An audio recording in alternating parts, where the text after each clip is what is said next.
তাল গাছ থেকে রস আনা এত সহজ কাজ না, ঠিক আছে? এটা গ্রামের যারা গাছ কাটে তাদের দ্বারাই সম্ভব। দেখেন কিভাবে সে কোনো কিছু ছাড়া শুধু পায়ের ভিতরে একটা রশি লাগায়, কিভাবে সে গাছে উঠে ওখানে যায়, সে গাছ ছিলে দেখুন ওখান থেকে রস বাড়ার জন্য কি সিস্টেম করে লাগাচ্ছে দেখেছেন?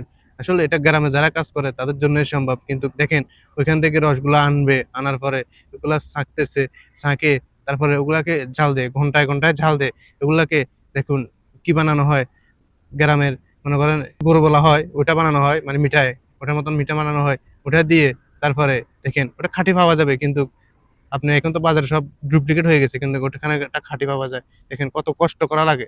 এই একটা দেখেন মালার ভিতরে এগুলা গরম করে ঘন হওয়ার পরে মালাতে ঢালছে, ঢালার পরে দেখুন আস্তে, আস্তে অনেক টাইম নিয়ে এগুলা যখন শুকায় দেখেন পুরা এটা গুঁড়ো হয়ে গেল। দেখুন খুব সুন্দর লাগছে। এটা একবারে খাঁটি জিনিস। ওটা দিয়ে গ্রামের পিঠা বানায়। ও পিঠা রস দিয়ে ওগুলো খাইতে অনেক দারুণ লাগে। ঠিক আছে? দেখেছেন? তারপরে আপনার